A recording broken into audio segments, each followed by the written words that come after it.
The millionaire came home early and discovered why his daughter refused to go to school. Greenwich, Connecticut woke under a heavy winter morning. The sky was draped in a low blanket of leaden gray, so close it felt as if one could reach out and touch it. The cold seeped through every seam of the villa's thick glass windows. In the garden, rows of cypress trees stood motionless, bare and silent, like aging sentinels long accustomed to solitude. In the spacious dressing room, William Hartman stood before the mirror, adjusting his tie with a sharp yet weary movement. His expensive suit fit his tall frame flawlessly, every cut immaculate, yet the eyes reflected in the glass did not match that perfection. They were the eyes of a man who had not slept soundly in far too long, worn down by relentless business trips and endless meetings in the unforgiving world of real estate, where profit always outweighed emotion. It had been 3 years since Eleanor died. 3 years since the warm laughter that once filled this house vanished, leaving behind a void William tried to bury under work. He believed that if he stayed busy enough, successful enough, the pain would be pushed into some dark corner of his mind. The sound of his leather shoes echoed evenly across the marble floor as he descended the stairs, hollow, solitary. There was no aroma of freshly brewed coffee, no familiar scent of toasted bread from past family mornings. Instead, the dining room was saturated with the sharp fragrance of lavender oil, supposedly calming, yet now uncomfortably cold. In the kitchen, Victoria Hale stood upright by the island, her hair neatly tied into a flawless bun. Her neutral-toned yoga outfit clung to her toned body, clean, perfect, like her very presence. Victoria was not cooking. She tilted a grinder, slowly pouring a thick, dark green liquid into a clear glass, heavy drops sliding down its sides. "Good morning, my love," Victoria said gently, her smile bright and polished like a magazine cover model's. "I've prepared your breakfast." Across the table, on an oversized high chair, Lily Hartman sat silently. The 3-year-old looked unusually small in her pale cream pajamas. Her thin legs dangled without touching the floor, her tiny hands tightly clasped in her lap. Lily kept her gaze lowered, avoiding everything around her, as if her own existence were something that needed to shrink away. William paused. In that perfectly luxurious and quiet space, he suddenly felt that something was wrong. A vague, icy sensation brushed across his chest and vanished, leaving behind a nameless unease. William pulled out a chair and sat down at the dining table, setting his leather briefcase aside. He glanced at the glass in front of him, then at Lily's. The dark green liquid inside was thick, clinging to the sides of the glass like something heavy and slow to move. It looked nothing like a child's breakfast, certainly nothing like the noisy mornings of crumbs scattered across the table and his daughter's innocent laughter that once filled this room. Lily sat perfectly still, her shoulders slightly hunched. When Victoria placed the glass in front of her, the little girl's tiny hands began to tremble. "Say good morning to your father," Victoria said. Her voice remained soft, but carried a firmness that allowed no refusal. Lily lifted her head. Her large, hollowed eyes flickered faintly, as if gathering every ounce of courage just to meet William's gaze. "Good. Good morning, Daddy," she whispered. Her voice was so thin and fragile it was nearly swallowed by the vast kitchen around her. William felt his heart sink. He forced a smile and reached for his black coffee. The first sip was cold. "How are you feeling today, Princess?" he asked. "Are you going to preschool?" Lily shrugged very slightly, then shook her head more firmly, as if afraid that if she did not respond clearly enough, her answer would not be accepted. "I'm tired. My stomach hurts," she said, her eyes lowering again. Victoria stepped in immediately, as though she had been waiting for this exact moment. "Another stomachache, William?" she said with a worried sigh. "I told you, her digestive system is very sensitive. I'm afraid that if Lily eats random food at school, what happened last time will happen again." William frowned. The memory of Lily being hospitalized after a small preschool party flashed through his mind, enough to extinguish the doubts that had just begun to surface. "Then, she'll stay home today," he said slowly. "I don't want to take any risks." Victoria smiled in satisfaction. "I'll teach her at home. I'll take full responsibility." She slid the green drink toward Lily. "Drink up, Angel. This cleanses the body. It's very good for your intestines." Lily stared at the glass. She swallowed hard, her throat working with difficulty. With trembling hands, she lifted the glass to her lips. She drank in a long pull, as if afraid that if she stopped midway, she would not have the courage to continue. Her thin shoulders quivered. William could clearly see her struggling to suppress a rising wave of nausea. When the empty glass was set back on the table, Lily remained silent. Not a single complaint. William reached out to stroke her head. The moment his hand touched her forehead, he froze. Lily's skin was icy cold, tiny beads of sweat forming at her temples. "Victoria," he called, his voice betraying his concern. "She's breaking out in a cold sweat." Victoria placed her hand on Lily's forehead, then let out a light laugh, as if William were simply being overly sensitive. "Oh, that's just the detox reaction, my love," she said gently. "Her body is pushing out what's bad. Don't worry. Later, I'll give her an herbal steam. Everything will be fine." William looked at his wife, then at his daughter curled small on the chair. His rational mind told him Victoria was knowledgeable, a former trainer, someone who devoted all her time to caring for Lily. But somewhere deep within his chest, that cold sensation from earlier began to rise again. Stronger now, clearer now, and this time it refused to fade away. Breakfast ended in a heavy silence. William glanced at his watch. Time was running out. He stood, slipped on his overcoat, and was about to leave when he heard the faint scrape of a chair against the stone floor behind him. Lily slid down from the high chair, her bare feet touching the icy floor. She took small, hesitant steps toward William, her hands hidden behind her back as if concealing an important secret. "Daddy," Lily said softly, timidly.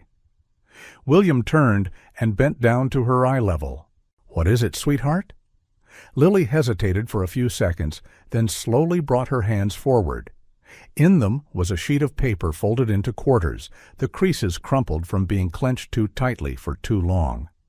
William took it and unfolded it. It was a crayon drawing. The background was almost entirely gray and black. A crooked house filled most of the page, all its windows colored in thick and heavy, as if no light were allowed to escape. In the middle of the yard stood a small figure, curled up, sitting with its knees hugged to its chest. William leaned in closer. That little figure had no mouth. A chill ran down his spine. "You drew this?" William asked, forcing his voice to remain steady. Lily nodded, saying nothing more. William reached out to stroke her hair, about to bend down for a goodbye kiss, when he felt her flinch slightly, as if by reflex. The moment passed quickly, but it was enough for him to sense an unnatural tension in the small body before him. From the corner of the kitchen came a sharp clatter. A porcelain plate struck a metal tray. Isabel, the elderly housekeeper, was clearing the dishes. She froze, then dropped the dishcloth heavily onto the table. Her lips pressed tightly together, and she muttered something under her breath, sounding like a curse swallowed back down her throat. William turned. "Be careful, Isabel," he said with mild irritation. "Lily needs quiet." Isabel looked up. Her eyes met William's for just a brief second. In that instant he saw not clumsiness or age, but anger, fear, and helplessness. Then she quickly lowered her gaze. "I'm sorry, sir," Isabel replied stiffly, carrying the tray into the kitchen. Victoria shook her head lightly, smiling indulgently. Old age makes hands shaky like that. Don't mind her. William tightened his grip on the drawing. He looked back at Lily, standing still, her hands clasped together, eyes fixed on the floor. The image of the sealed house and the mouthless child burned into his mind. He told himself it was only a child's imagination, that perhaps Isabel had told her inappropriate stories. He needed to go to work. He could not allow himself to be drawn into baseless thoughts. Yet as William stepped out the door, he still carried the drawing in his hand, and the cold sensation in his chest, this time, was clearer than ever before. The black sedan rolled slowly out of the gated community, leaving behind rows of frost-covered trees. William leaned back against the leather seat and loosened his tie, as if trying to release the invisible pressure tightening around his chest. In his mind, the image of Lily's drawing replayed over and over: the sealed house, the child without a mouth, an image far too heavy for the imagination of a 4-year-old. The car merged onto the main road. The cold wind grew sharper, scattered snowflakes striking the windows and melting into thin streaks of water. William stared outside, trying to chase away his unease with familiar thoughts of projects, contracts, and the important meeting awaiting him in the north.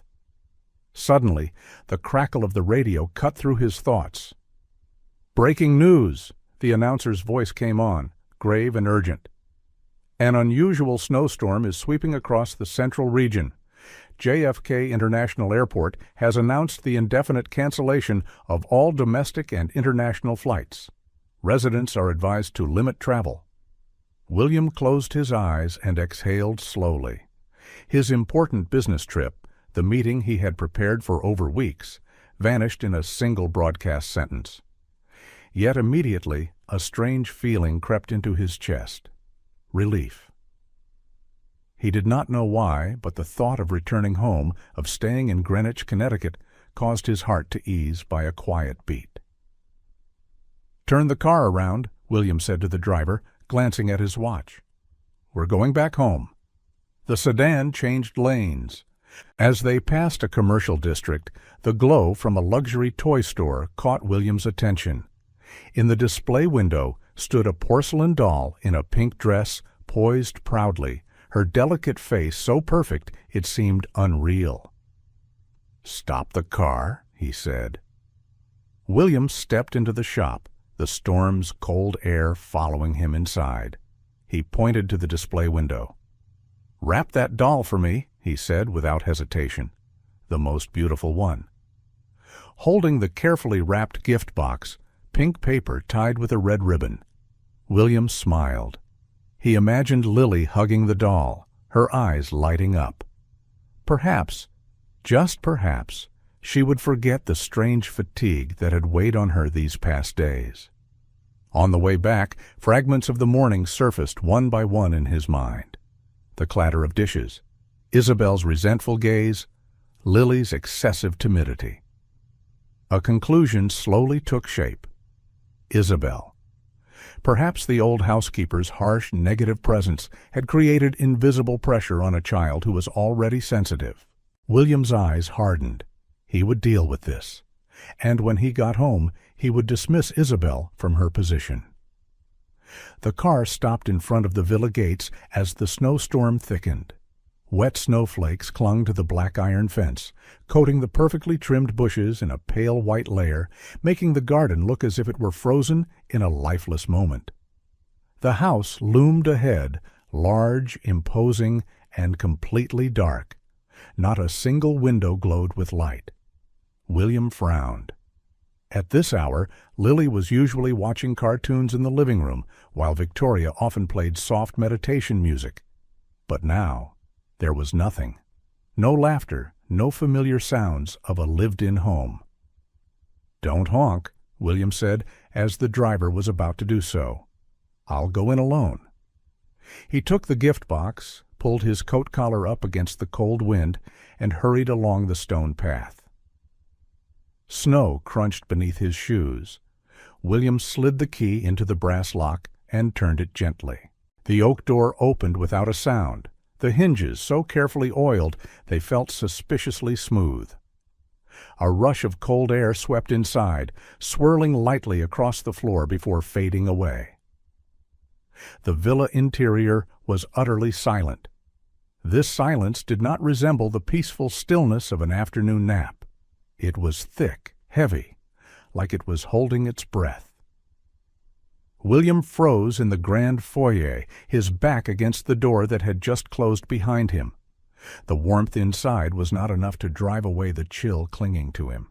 He listened, searching for a familiar sound, the clear laughter of Lily, Victoria's light footsteps, or even the clatter of Isabel in the kitchen. There was nothing, only a dense stillness pressing against his chest. William set the gift box on the mahogany table beside a vase of white lilies that had begun to wilt. He removed his coat, hung it on the brass hook, and ran a hand through his sweat-damp hair. "Maybe they're sleeping," he told himself. "Lily needs rest." The reasoning sounded sensible, yet it did little to calm the unease steadily rising inside him. William decided not to wake them immediately. He thought he would go upstairs, take a hot shower, change into dry clothes, and then appear as a small surprise. A father returning early with a gift in hand. He climbed the curved staircase to the second floor. The thick cream-colored carpet swallowed his footsteps, making his presence in his own home almost invisible.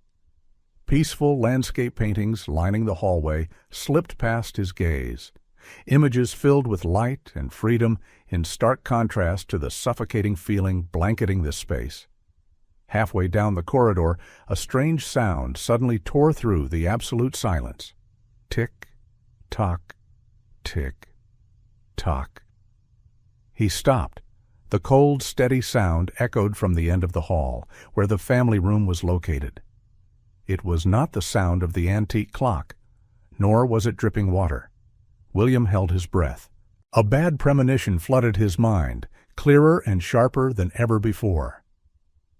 William stood motionless in the hallway, his heart pounding heavily in his chest. The sound, tick, tock, tick, tock, beat steadily, cold and unhurried, like the count of a soulless machine. It was nothing like the wall clock in the living room, nor was it footsteps or an accidental clatter. This sound was deliberate, structured, controlled. He moved slowly toward the end of the corridor, placing each step carefully so as not to disturb that terrifying stillness. The family room came into view, the wooden door left slightly ajar, a thin strip of light slicing through the hallway's darkness like a knife blade. Tick, tock. When William was only a few meters from the door, a voice rose, blending with the metronomic beat. It was Victoria's voice, but not the gentle, sweet voice he heard every morning. This voice was lower, flat, stripped of emotion, as if reciting a long-memorized directive. "Hold your posture," Victoria said. "Back straight. Don't bend." William froze. A chill ran down his spine. A long silence followed, broken only by the merciless ticking of the metronome. Then another sound slipped in, the ragged, uneven breathing of someone trying to endure physical pain. "Mom, I'm tired." That tiny, trembling voice made William's blood run cold. It was Lily. She sounded on the verge of tears, like an exhausted fledgling struggling to cry for help. But Victoria's voice cut in at once, still eerily calm. "Already complaining?" she said, soft as silk, yet sharp as a blade. "I'm truly disappointed." William pressed his back to the wall, holding his breath. Every word slipping through the crack in the door drove deep into his mind. "Your mother, Eleanor, could hold this posture for hours without making a sound," Victoria continued. "You don't want to be a weak little girl who embarrasses your father, do you?" Eleanor's name struck William like a blow to the chest. Why was Victoria invoking his late wife? Why was she comparing a 4-year-old child to a deceased mother? The silence that followed was even more frightening. Only Lily's heavy breathing remained, along with the relentless tick-tock. William felt an invisible pressure tightening around his chest. This was not nap time, not reading time, not gentle meditation as Victoria had always claimed. Something was terribly wrong behind that door, something dark, carefully hidden, and if he did not see it now, he might never forgive himself. William took one more step forward and leaned his eye toward the narrow crack in the door. And the scene beyond was about to shatter completely. The world he had once believed was safe. William pressed his eye to the narrow crack in the door. It was only a thin sliver between the door and its frame. But what lay beyond was enough to freeze his entire body. The family room, once decorated in soft pastel tones, paintings of clouds, rainbows, and innocent drawings meant for children, now looked like the carefully staged set of a nightmare. In the exact center of the wide, empty room, stripped of beds, soft rugs, or toys, Lily was standing. No, she was not simply standing. She was balancing on a small, round wooden platform, its diameter barely wide enough for 1 foot. The surface was slightly curved, forcing whoever stood on it to constantly adjust their balance to avoid falling. Lily was standing on only one leg. Her other leg was bent up to knee height, the foot stretched out stiffly, taut like a string about to snap. Her thin arms were raised straight above her head, aligned with her ears, holding a thick, hard-covered book, far too heavy for a 4-year-old. The small muscles in her arms trembled uncontrollably. William could see every weak spasm beneath the fragile skin of his child. Sweat streamed from Lily's forehead down her chin, dripping onto the wooden floor. Her pale blonde hair was soaked and clung to her scalp. Her white nightgown stuck to her frail body, exposing each sharply protruding rib. Her face was colorless, her lips cracked and dry, but her eyes, wide open, did not dart around in search of help. Lily was staring at a small black dot drawn on the white wall opposite her. Her gaze was empty, hollow, as if looking away from that dot for even a second would cause her to collapse completely. Across the room, Victoria sat on the cream velvet sofa. Her posture was utterly relaxed, legs crossed, back sunk comfortably into the cushions. In her right hand, she held a black sports stopwatch.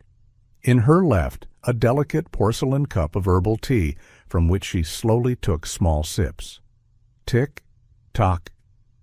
The metronome in the corner continued its steady, merciless rhythm. Victoria did not shout. She did not strike. She simply sat there, watching Lily with the cold scrutiny of a judge scoring a ruthless competition.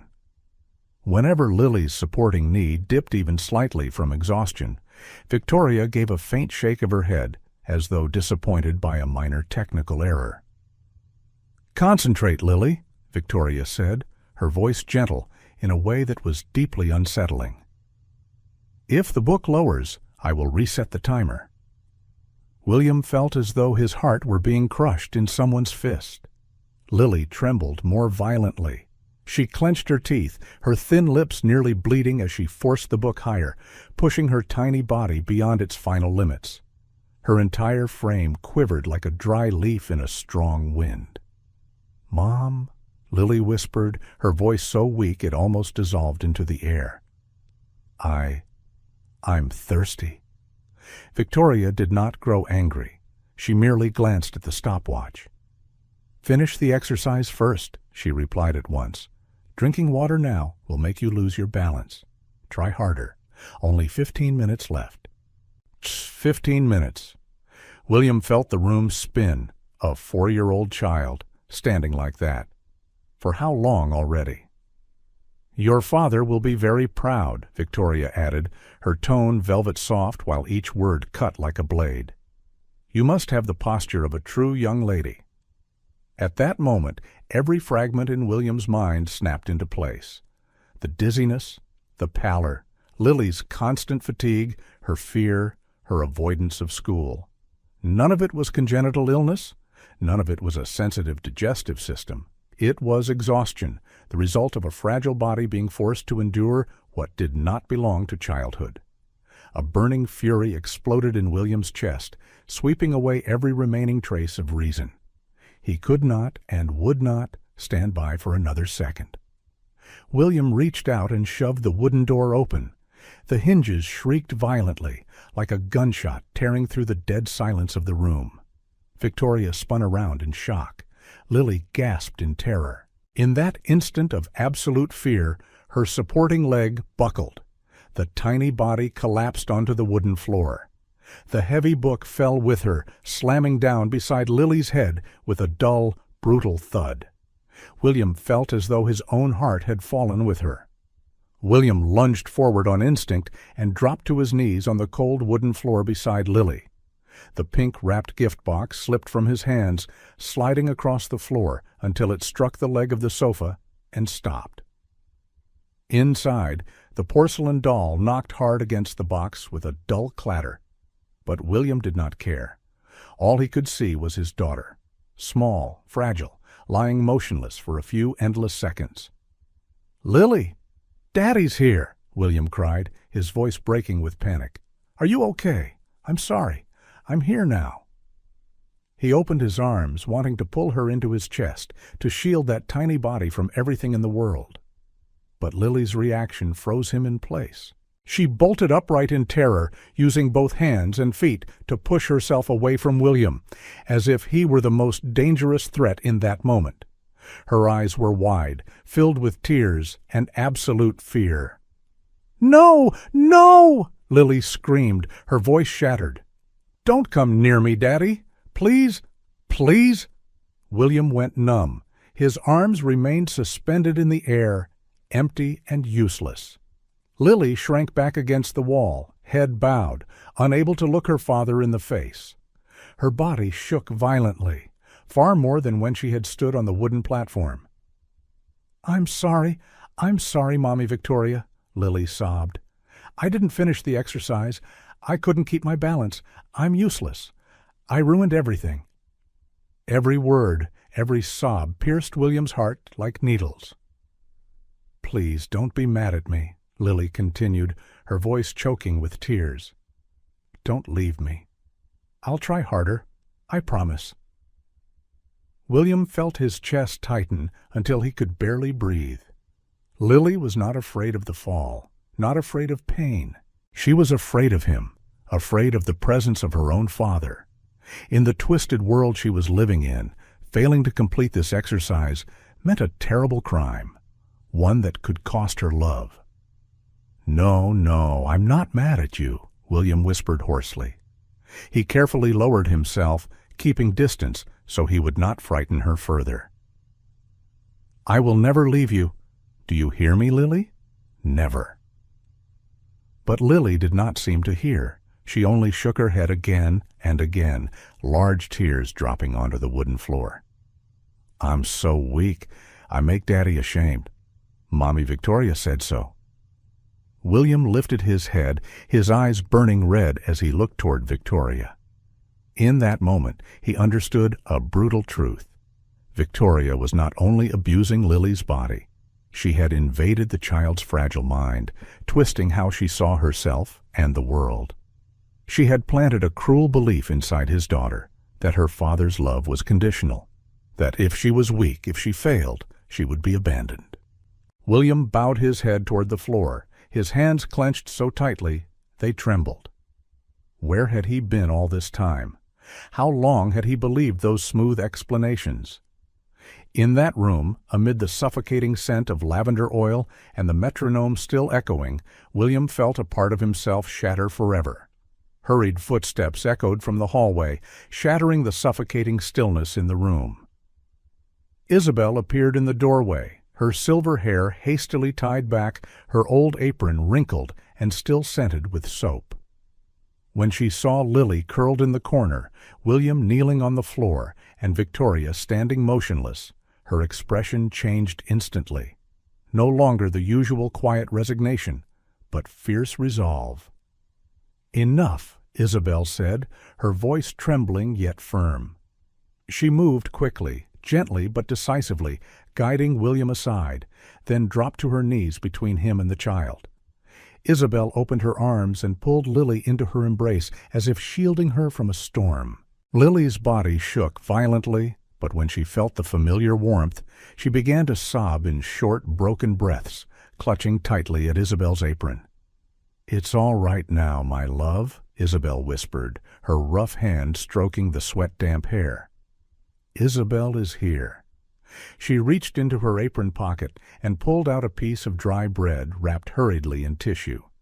She shot a quick glance toward Victoria, then placed the bread into Lily's hands.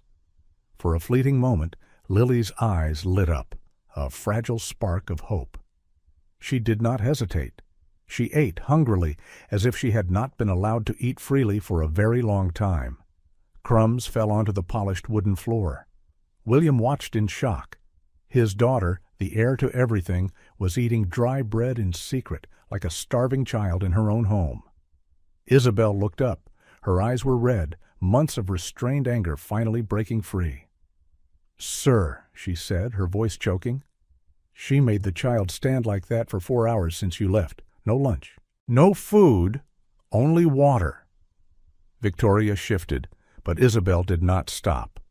"I brought soup for her. She poured it away. I slipped her bread. She snatched it and threw it into the trash." Isabel's voice trembled with rage. "She said the child was fat, said she was ugly." The room fell into a deathly silence. William felt his mind go blank. Every belief he had clung to about devotion, about discipline for the future, collapsed completely. What stood before him were no small misunderstandings. This was raw, painful, undeniable truth. Across the room, Victoria slowly straightened. Her face remained disturbingly calm, showing not a trace of remorse, as though everything Isabel had just said were merely trivial exaggerations. William rose slowly. His eyes, once tired and wounded, had changed. A boundary had been crossed, and there would be no turning back. Victoria stepped into the center of the room with slow, composed movements, as if she were entering a polite social conversation rather than the heart of a tragedy that had just been exposed. She adjusted the hem of her top, smoothing every crease of her pale gray workout outfit, then turned to William. Firelight from the fireplace reflected in her blue eyes, cold, deep, and utterly unafraid. "You're making a big deal out of nothing, William," Victoria said calmly. "You're frightening Lily." William let out a dry laugh, utterly devoid of humor. "You call this nothing?" he asked, his voice low and hoarse. "Making a 4-year-old stand on one leg for hours, with no food, no water. What do you call that?" Victoria frowned slightly, as though explaining something obvious to someone less informed. "These are standard endurance and concentration exercises," she replied. "I used to be a trainer. I understand the limits of the human body, especially children's bodies." She shot Isabel a contemptuous glance. "I calculated the caloric burn and muscular tolerance very carefully. Everything was under control. That housekeeper only ruined everything." William clenched his fists. "You starved her," he said, each word heavy as falling stone. "Isabel said you threw the food away." Victoria gave a short, sharp, icy laugh. "Starved?" she echoed. "I am teaching her appetite control. Successful people do not eat emotionally, William. They eat to fuel their bodies, not to satisfy weakness." She took a few steps toward Lily, her gaze scanning the child from head to toe like she was evaluating a product. "How do you want your daughter to grow up?" Victoria asked. "An ordinary, frail little girl who always depends on others and cries? Or an exceptional young lady with the posture of a swan and the will of steel, strong enough to inherit everything you have built?" "She is 4 years old," William roared. "She needs to play, to eat, to sleep, not to become your swan." Victoria spun around, her voice sharpening. "And it is precisely because you are this weak that you failed to educate her before," she snapped back. "Pizza, soda, hours of television, you were poisoning her. I am detoxifying her." She paused, her eyes darkening as she spoke the name William never wanted to hear again. "Do you remember Eleanor?" Victoria said slowly. "She was beautiful, but weak. Her body was not strong enough to fight illness. I do not want Lily to end up like that." Those words sent a chill down William's spine.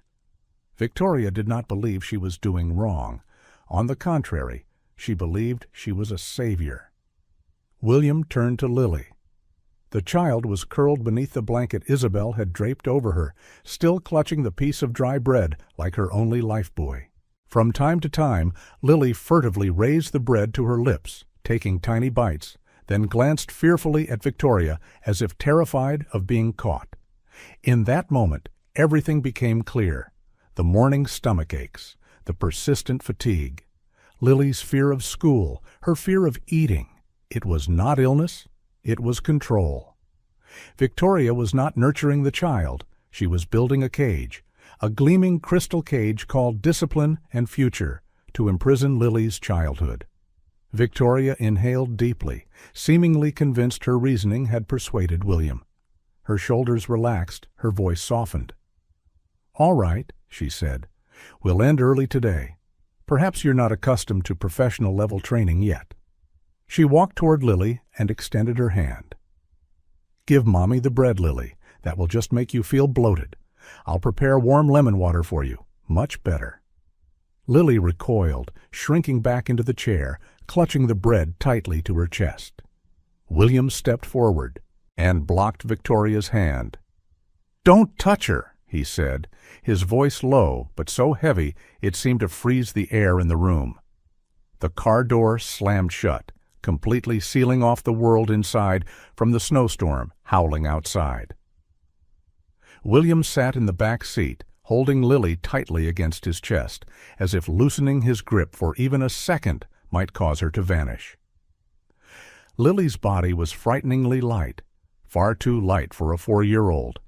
Beneath the thin blanket, she still trembled in small waves, her breathing shallow and rapid. "St. Luke's Children's Hospital. As fast as you can," William ordered the driver. His voice was hoarse, rigid with the effort of restraining a rising panic. In the emergency department, stark fluorescent lights washed over long, cold corridors. The sharp smell of disinfectant burned in his nostrils. Lily was quickly placed on a gurney and wheeled away by brisk-moving nurses. William followed a few steps before being stopped. "Sorry, sir. Family must wait outside," a nurse said quickly. The ER doors closed, leaving William alone. He collapsed onto the icy plastic chairs, elbows on his knees, trembling hands gripping his head. Guilt crashed down like a concrete slab, crushing his chest until he could barely breathe. He remembered rushed mornings, absent nods when Victoria handed him the green drink, the times he dismissed his daughter's faint, pleading looks because he believed he was doing the right thing. Each memory now became a dull blade, sawing through him again and again. Time crawled by with cruel slowness. At last, a middle-aged man in a white coat stepped out, holding a thick medical file. William jumped to his feet. "How is my daughter?" he asked, his voice nearly breaking. "What's wrong with her?" The doctor studied him for a few seconds, his gaze serious but controlled. "The good news is that she does not have a congenital disease or a dangerous virus," he said.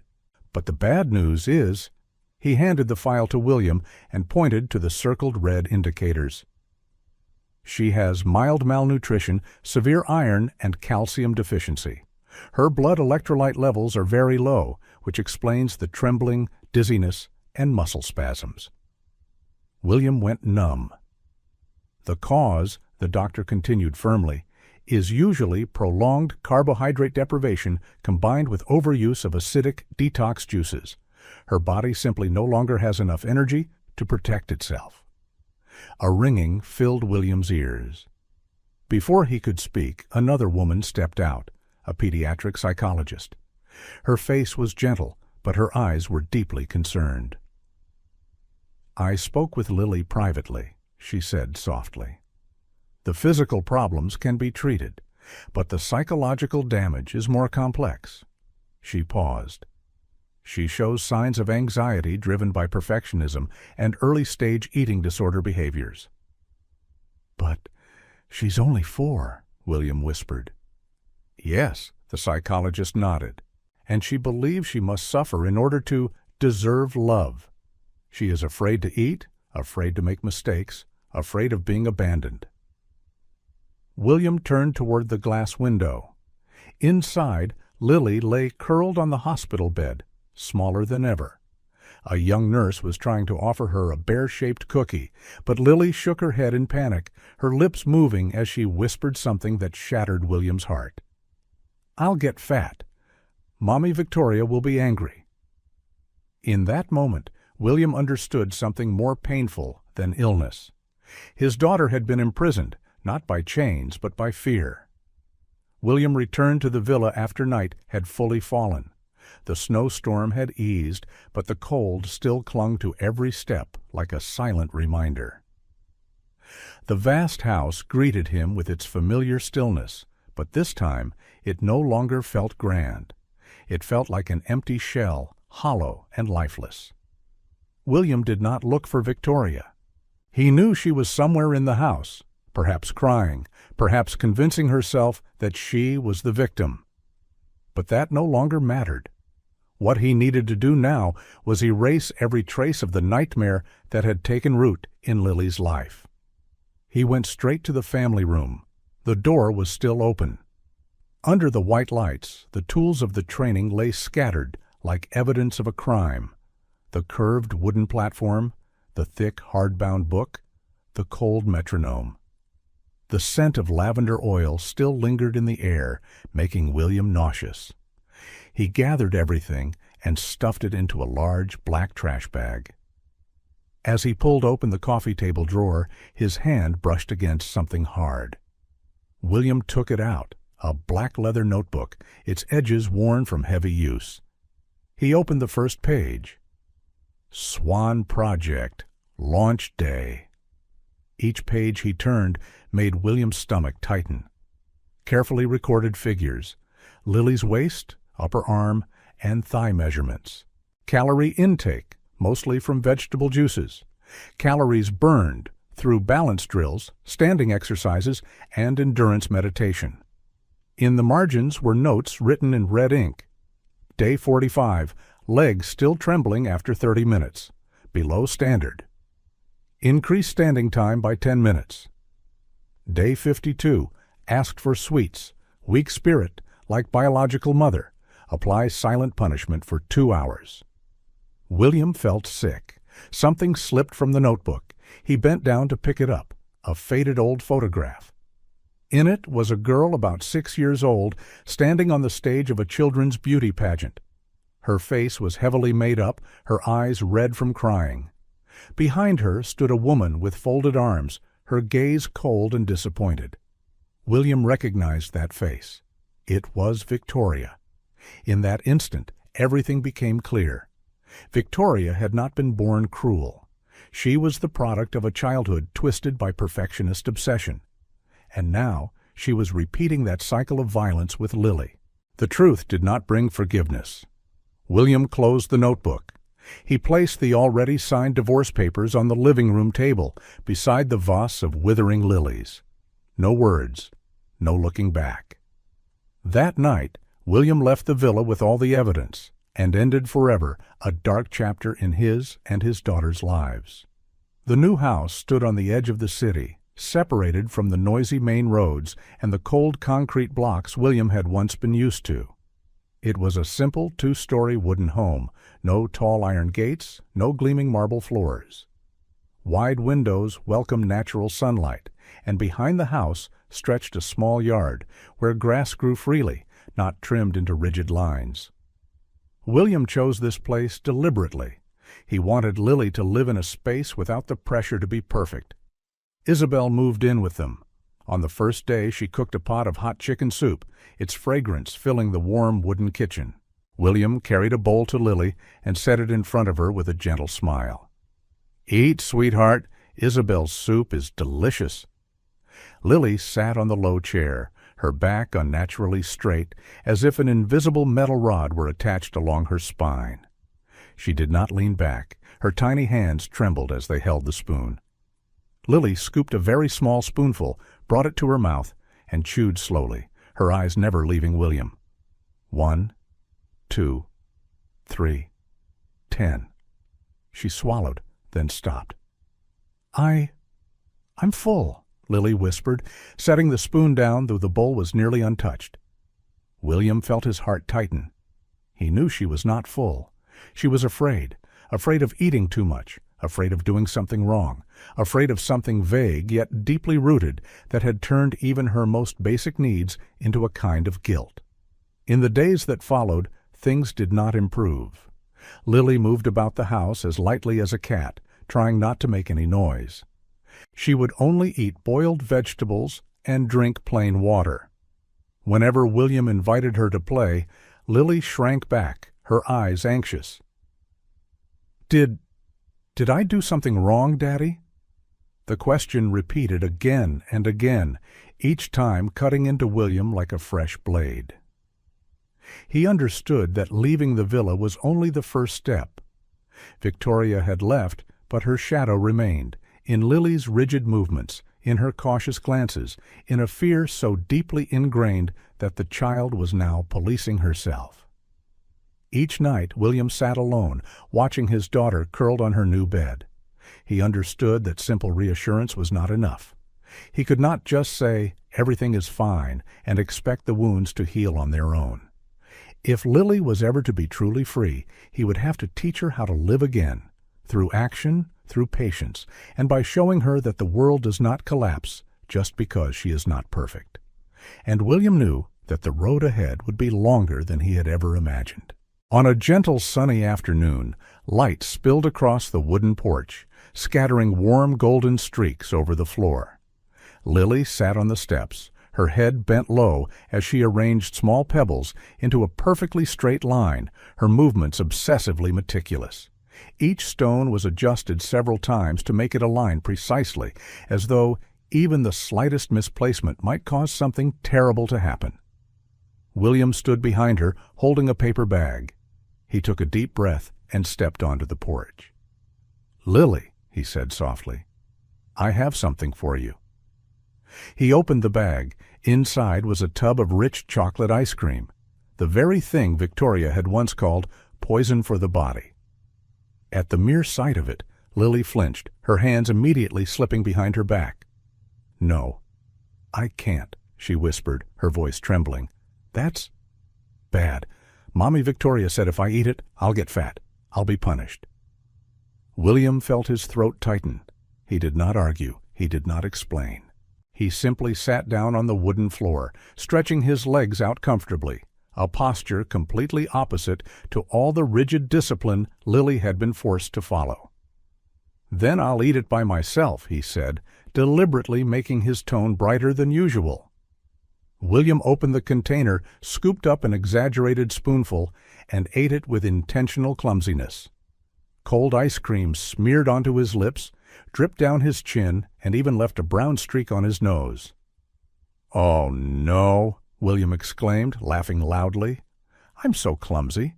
Look at me. I've made such a mess." Lily lifted her head. Her eyes widened in confusion. In her old world, getting dirty and eating messily were serious offenses. Yet here before her, her father, the most powerful person she knew, was laughing at his own imperfection.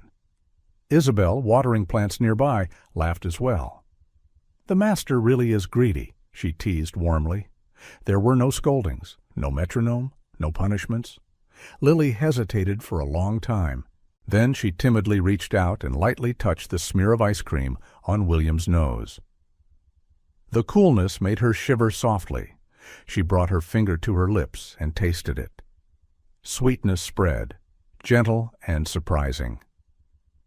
"Is it good?" William asked softly. Lily nodded very slightly. A small smile, shy but real, appeared on her lips. William held the spoon out toward her. This time, Lily did not pull away.